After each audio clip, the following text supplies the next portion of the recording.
Hello, welcome back to our channel. Today, I want to talk about David Bowie and his art prints, especially the series Major Arcana. It's a tarot card prints. I have the pleasure of having John Roberts with us today. He's an expert in printmaking and who had worked directly with David Bowie to create those art prints that you see on the screen. Now, most people know David Bowie as one of the greatest music artists of our era, but fewer actually realize that he was also a visual artist. He was a painter as well. I will admit I actually didn't know this myself until after he passed away on January 10th, 2016. And when the news broke, like many others, I was completely shocked. And before I could even just process what has just happened, the internet was flooded with merchandise on Etsy, Redbubble, eBay, everywhere. And some of it was heartfelt, but much of it felt very rushed, cheaply made, and more about cashing in on the grave of people than paying the tribute. So it really upset me, so I turned away from those sites and then instead followed some other conversations on other social media, such as WeChat. And that is where I first stumbled across a WeChat account and a post about Bowie's own artwork, beautiful pieces and very meaningful. So I felt the urge to, write about it, to talk about it, to have people remember him. So I teamed up with my co-founder at Very Parrot Gallery, Greg, to write a piece about Bowie's hidden talent as a visual artist. And because it was written from passion, not profit, our article quickly spread and even being reposted by major outlets like the New York Times. So it was one of the first success we had as an art blogger. And not long after, we were contacted by Mike Garson, Bowie's longtime pianist and band member, who shared another collection with us to feature. And from there, our archive grew, and gradually we were connected with a small community of people close to Bowie and who wanted his work remembered as well. And then just a few weeks ago, fast forward to 2025, I received an email says, "Hi, I'm John Roberts. I was one of the two printers and I have a complete set of David Bowie's Major Arcana series." And I was like, Major Arcana, what is that? And then we spoke and I learned that it was a very interesting, remarkable story behind how this series was created. Without further delay, John, could you tell us a little bit about yourself and how did you first meet David Bowie and when was that and how did this project start? It was in 1975 and 1976 in Los Angeles. Long time ago, so give me a little bit of credence with my memory. I was working in a printmaking field. There were several major publishers of fine art in Los Angeles that all worked with the major artists, Rauschenberg, Stella, Johns, Ruchet, all of the big guys. And I was working at a small shop called Cirrus, and it was in Los Angeles, and it was very close to the Christmas holidays, maybe a month before the holidays. And it was a very small shop, only two or three of us there, and then the owner. Everyone had sort of gone on Christmas vacation. The boss had gone up to San Francisco to do whatever he does, and he basically left me in charge of the publishing house. It was stone lithography. We did everything because he figured nothing's going on. Nothing could possibly go wrong. What can he do? I'm gone. Okay, I'll have a good vacation. Well, I'm sitting there with not too much to do, cleaning up the shop, and a gentleman walks in and he says, do you guys, make printing and stuff like that? And I said, sure, yeah. And he says, well, I want to make some Christmas cards. And I'm going like, yeah, one, you couldn't afford us. And two, we really don't make Christmas cards. And then he looked back a little bit and he says, well, I represent a song person, David Bowie. And at that time, I just had graduated college and everything was going on in LA with the music and that. And it was like, whoa, really? I mean, that David Bowie? And I was also in a situation where minimum wage, I did not have a record player, any kind of, anything to play back any music on. I just got my stuff off the radio. But to me, that was like, this could be interesting. And so we got a little bit into it, and I didn't meet Bowie. He brought in some artwork and he said, well, this is what we want to put on the card. And what it was a little slide mount, like a little 35mm slide mount. And inside was this drawing on a piece of probably a nice oriental paper. It was very, very delicate drawings. One drawing, one image. And he says, that's what we want. He says, okay, well, come back in, 2 or 3 days. I'll show you what we can do. I had it color separated, and the way to actually, in one sense, it was be reproducing it, but I didn't do just reproductions. I mean, you could just, take it to a printer somewhere and have it printed. I figured this wanted to be personal, so I think, well, what do I have in the shop that can do it? It can't do it in stone lithography or anything. The best way to do it, since I'd worked with some photo applications with silk screens at a place down the street called Gemini, and we just did some major 4-color separation prints that were verging on almost a person being mechanical. In other words, it was so perfect, but it was done by hand. So I'd done that. I didn't want to do that again. I mean, okay, I've done it once. But since I was sort of trying to interpret what was given to me, I thought, well, okay, let's do it this way. We'll make it in a screen print, but instead of using the normal dot pattern when you break up 4-color into separations and things like that, you think of Roy Lichtenstein with his artwork with the huge dots. It was this same principle. So I wanted to not use the dots. One of the artists that we did some test prints on, just about a month before, is they broke up the photographic imagery with it's called a mezzotint screen. It's not as perfect. It doesn't give you as crisp, clean, super color, but it also does not look mechanical when you look at the finished image. So I did a little one, and actually it was about that size right there. And there's his initial for the OK. So that was a way to proceed in a direction. Now we made a small one, and he decided, well, after he saw it, I was not privy to the approval process, but I got word back, and he said, why waste it on Christmas cards? Let's make a full-blown edition. The representative, which was a legal firm called Boulay Brothers, which was his legal representation, they said, well, he wants to make a full set of prints and give them out to his closest friends for Christmas. And I look at the calendar. Okay. They were huge. They were like maybe that wide.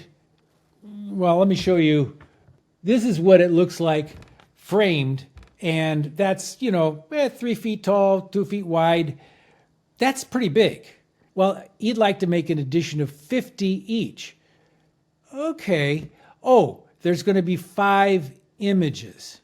And that does not even include the first tests, right? Oh, no. And then I'm looking at the clock again, and it's Christmas, right? Okay. Not only is my whole staff on vacation, so is, because in order to make this size print in silkscreen, you have to take it's separated into color separated, huge color separation, 4 separations per image. That's 20 different color separations. Then you have to make screens. There's only 1 or 2 places in Los Angeles that could make screens with a mezzotint separation that big. And each, since it had to be twisted a little bit, so the screen had to be much bigger than just the image. There's a whole big physical thing that you had to apply. The people that made the screens said, okay. I talked to the people that professionally do this. They say, but we're going to have to call them back. Some of them are on vacation, and we're going to have to pay for this, and then pay for the expense of the screens and things like that. I said, oh, this is hot. Let's do it. All right. Then I'm going like, okay, we can get the imagery, we can get the screens, we can get it printed. What are we going to print it on? And then I kept thinking back, okay, all I've known about Bowie is the glam, the glitter, all of the attributes of the theatrics. And I'm going like, how is this going to go down on paper? I mean, this image is really kind of a classic image, but I got to cover all my grounds because he's got to say what it's printed on. I mean, it could be printed on this beautiful silk, or it could be printed on some kind of aluminum foil, or God knows. So, hit the bricks, went to every art store in Los Angeles. There weren't that many that could accommodate my needs because when I went in, I would say, okay, I did the math on the number of prints and the prints that would be needed for, just to make it work. I needed at least 300 large pieces of paper. Start off the block. I just don't go into an art store and say, oh, that looks nice. How many you got? I got 25, but I can get them in from Italy next February. No, you have to have it on hand. Then I'm going like, well, I don't really know what kind of paper he wants. So I had to go and ask, what do you have in 300s? This. And then I went to fabric stores and bolts of fabric to get this and this. I mean, is it this wide? Do you have 36 yards of this? Can I have it tomorrow if I walk in with a check? So my criteria was, all over the place. While they were looking into it, I took some samples. They said, can you give me little samples, which were, about that size with the image. The paper was, that one was just arbitrary. But basically I had to get, and this is, as you can see, it's about that long. So I had to get all these samples.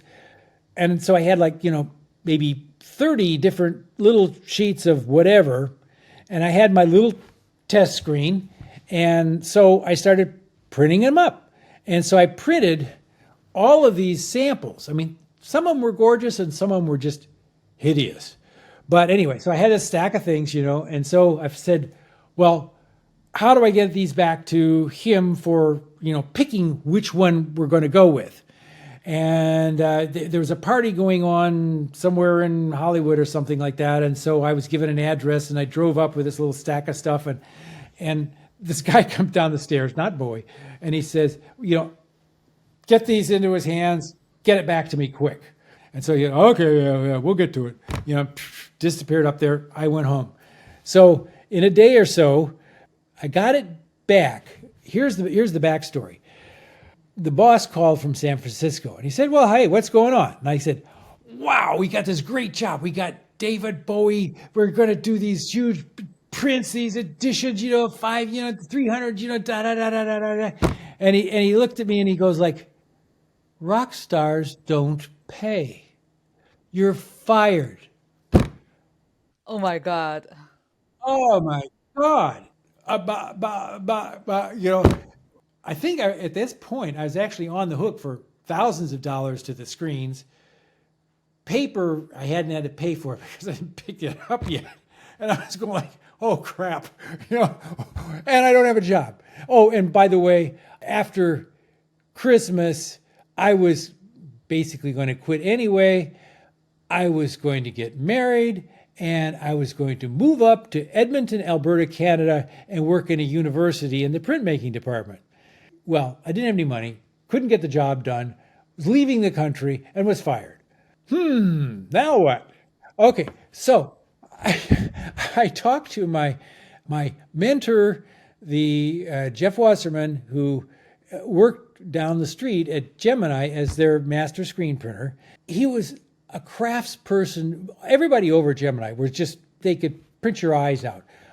I'm not the greatest printer. I went to Cranbrook Academy in Detroit. That's where I got my master's in printmaking and how I all started. But Jeff was interesting. He didn't get his start in printmaking at all. his hands were so articulate. He used to paint in that era, a lot of the hot rods in Los Angeles had the flames coming out of the wheel wells, and the designs, and it was called pinstriping. He could just take his hand, and just go perfectly straight, do his flames by hand. No rulers, no jigs, no airbrushes. He was that good. He was a crafts par excellence. I talked to him and I said, Jeff, I'm in this little problem here. What do you think I should do?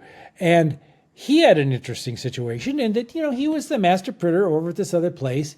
Part of the tradition of printmaking is when you do an edition for someone, you get they're called printer's proofs. In other words, it's an appreciation for the printer who actually, put it on paper for you. The rest of the publication, there was a deal between the artist and the publisher, who sells, what percentages go which way. The artist gets some proofs just for his that doesn't in the contract. Some are sold, and then the printer's proofs get the ones off the top. So Jeff had a collection you wouldn't believe, because he'd been working at this other place for all these major printers everywhere, and he purchased his own, not an apartment complex. There was like 3 houses. It was like condominiums. And he had a garage out back. And the garage was his own printing studio. But in this garage, he had a hot rod, fully detailed, just like you see in the comic books. So that's where we were going to print, in his garage. Now we come back to the story of the approval.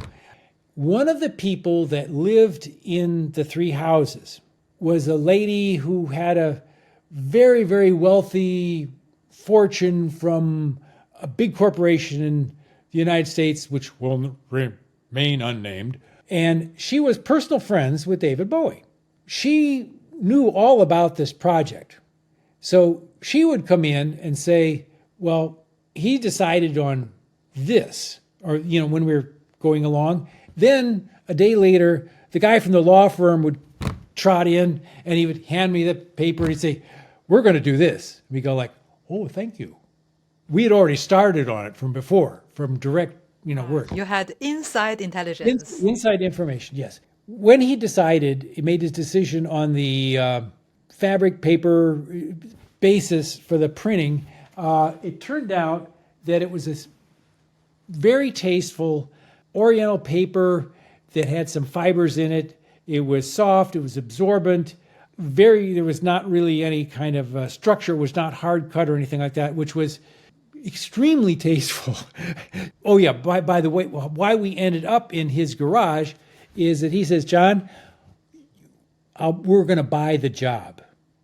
I thought it's because you were fired, so you had to ask to borrow the place. But he took the lead, basically. It's complicated, but basically when I was fired, the boss at the Cirrus said, also, I am also responsible for all of the expenses, or anything that I purchased so far, I had to pay for.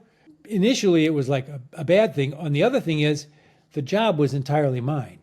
I was no longer working for him, and I was going to assume all the debt. Jeff said, I'll cover it. So he paid for the screens, paid for the paper, as it was getting closer and closer to Christmas. And if you think about it, okay, it was 300 sheets of paper, but there's 4 colors each. So it's like, 1,200 impressions, big, and it has to be perfect. So we get the whole job finished. We have to get the prints into Bowie's hands and get them signed, and then we get paid. He was in Los Angeles 75, 76 for a recording session. There were 1 or 2 things going on that I don't know about, but he was there. He was living in Bel Air, and we had the address, and so we drove up in his pickup truck with all these crates of prints and everything, and knocked on the door, and Angie, with the famous Angie, she answered the door, and I said, well, we got prints for him to sign, and he says, oh, well, he's in the back room, he's out. which turned out to be the lowest point of his career, chemicals, whatever. He doesn't even really remember this at all. But that was right after this. He took off to Berlin, straightened everything out, and then just, came back. So we bring all these crates of prints in, leave them there, and then, we clean up and everything like that. I think we got a check because I got paid. And so there's two things going on. Okay, the prints are in his possession, getting signed. My clock is going down because I have to leave the country because I'm going to Canada. And then I have this handful of money. So I took my wife-to-be and we went to a place called Tower Records. Now, since I don't have a record player, I don't have at that time it was a receiver, none of that stuff. So I went to this one place and I said, I'll take that, bought a whole system. And then she says, well, we don't have any records. And I'm going like, you're right. So we went over to Tower Records. The guy was sitting there at the thing, and I looked at my wife and I said, I'm going to take from A to M. You take from M to Z. Anything you want, bring it up. So we just went picking out all of these albums in the whole store and had these stacks of albums sitting there on the counter. And that was basically Bowie's gift to me. And then I had music finally. So I'm having to leave the country pretty soon, and we haven't got the prints back that are signed. And, I want my signed prints that I earned. So then it came to be a very difficult decision. It's like, okay, I had 2 sets of prints. That's 5 and 5. I had 10 prints unsigned. Do I take them with me to Canada and I have the prints? They are mine, they're there, but they're unsigned. Or do I wait for all this to go on, have them signed, and have them shipped to me in whatever condition in another country, in a place that I don't even have an address for? So I decided, look, I'm going to take my prints unsigned. I'll figure out how to get them signed later. I went to Chicago, married, got into Canada, working at the university with my 10 prints that were unsigned. Anytime Bowie was like anywhere nearby, I was trying to see if I could get tickets to trot my prints down there and say, could you sign these? And that didn't happen. So I actually, out of the 10 prints, the 5 in a set, and then the other set, I sold, I think, 2 of them unsigned. I needed the money. I was broke. Then I was trotting around up there. Nothing happened. I was still trying to connect, to do, you can't meet. It's like, meeting somebody and say, oh, you want to come down for coffee and sign my print? Not going to happen. So I got back in the States, went back to Chicago, started my own printing business with a print shop and all that. And then also worked in my wife's as a family business for 126 years, office supplies. But this person comes in up to the counter, and sell her pens and erasers and things like that, amongst other things. And she says, well, I've got this cause that, we would like you to donate for and buy some tickets to. And I'm going like, okay, tell me about it. Because 30 people come in a day and want to solicit you for something. And he says, well, this is for the Lupus Foundation. And I'm going, well, that's legitimate. It's David Bowie is one of the sponsors. Really? Maybe we can work a deal. And so this was in 1995. The deal was I had my set of 5 prints unsigned. I had 2 left of the other 5, all unsigned. And I said, this is a deal. I'm going to give you all these prints that I have. If he signs them, he can keep 2 for the Lupus Foundation. I get my other 5 signed. That's how it worked out.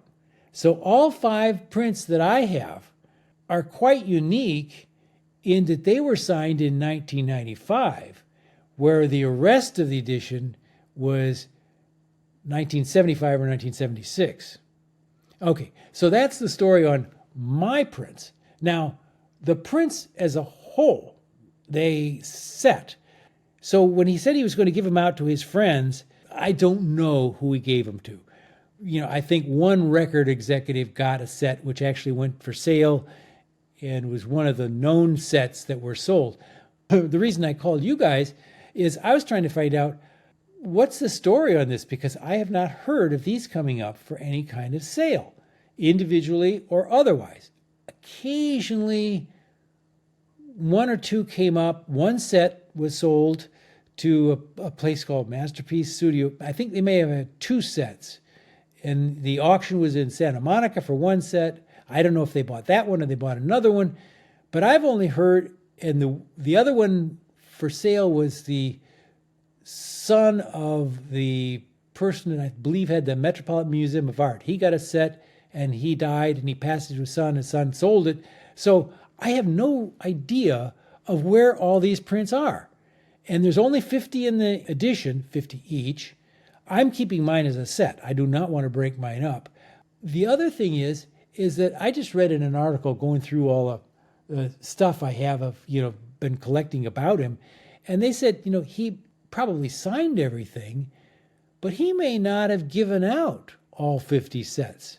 And doing this project gave you more than just 10 prints, 5 signed with you, 5 others that you sold or donated. You got more than that, right? And what did you get? Well, okay. First, for my wife and I, we actually, could listen to records. And that was all on David Bowie because we had nothing before that. But it was a little pat on the back that, yeah, I tackled something that was difficult. It was definitely a different project. I don't think anything had been done this way in this scope, definitely in this length of time. So it wasn't just another print for another job. I mean, besides all the emotional baggage and the fact that, there's some really cool stuff that he did that is not really paid attention to. I mean, the album Low, which was from The Man Who Fell to Earth, which was a great little movie that he did that was excellently, you wouldn't even think it's Bowie, but he was perfect physically, emotionally for that part. Another one was, after I do this, I start looking up old stuff. There was a funny, sort of like a TV, a mimic of a TV, was called Absolute Beginners. And he starred in that, and he starred as the premier music guy who was giving a guy a break. And so the guy who was there was he was after his girlfriend or something, and he was a photographer or something. And then David Bowie steps in. This is a movie, sort of like a movie within a movie within a movie. And he does this whole sing and dance, beautiful sets about, what this guy could be if he, probably didn't pay attention to the girl, just went and did his thing. And I mean, Absolute Beginners, if you ever look at it, I mean, the quality is like pretty abysmal because it's very, very old. But it's an interesting pre-Bowie. It was really exciting. It's one of the things that stood out in my career. And this was the first and maybe probably the hardest, even maybe the most chaotic project you've done in your entire life, because now you're retired. It had been maybe 50 years of working, and this was like when you were 21 or in your early 20s. So Chaotic, yes. Not the most difficult. There was a lot of ducks to get in a row. I'm not retired. I'm just tired. Okay. Okay. And also now that we had this little business in the family business for 126 years, that went with COVID. So I'm sort of on my own, and some people would say you're retired. No, I'm full time into videography, into live streaming and editing and producing. I just came back from the Netherlands, and I'm working on 2 projects. One that involves my kids that I went there to see, and another one is a river trip all through Amsterdam, and other investigations of printing. I went down a road called Colotype, which is another show to explain what it is. Incredible process. You have a YouTube channel as well. If you want to see some weird things, the YouTube channel is John Roberts, JOHNROBERTS, at, the little at sign, Pen Stuff, PENSTUFF. Everything goes up there. Not everything is great, but there's a lot of weird stuff and a lot of investigations. And I'm an inventor too, but that's another story. All sorts of things. And what do you want to do with those one set of five prints at your home right now? Well, I've sort of promised it to my daughter. So that's sort of where it's going. Yeah, and also I want to mention that this video, this whole thing, is not to promote any product, or any service. So we're not saying that, if you wanna, sell this or buy this. No, no, no. It's totally nonprofit. We just want to share the story because when I first heard the story, I was very intrigued. And with the whole, like drama of you are fired, and then you're like, I'm gonna print in a garage. It's just amazing how things finally, turned out, and you travel the world and still have those memories in your home and in your heart. I'm basically, back in the U.S. at the time, basically an old hippie. My wife is constantly upset because of my lack of desire for money. I always, it'd be nice to earn some money or make a killing somewhere. I have never made a dime off of any of my inventions or anything else. Not because they aren't good. It's just the world isn't ready for them yet. But anyway, and now I'm deeply involved and all of America is involved in politics. But that's another story. Yeah, we have an artist community online, and every last Friday of the month, we do a get together, Zoom call like this, and you're welcome to join. We're building a community of artists around the world. We don't talk about politics, but we talk about everything else. We share each other's life trajectories and learnings, and we can also occasionally, if someone has a project to bring up, and we can all help build the project or collaborate or team up. So for any of you who want to join as well, in front of the screen right now, I'll leave a link in the description below. It was so lovely talking to you. Thank you very much for sharing your story. And hopefully, when we have time again, we will do another interview regarding art prints, and you can share all the expertise and experiences with the rest of the artists in our community. Thank you for your patience and listening to me. Okay, bye-bye.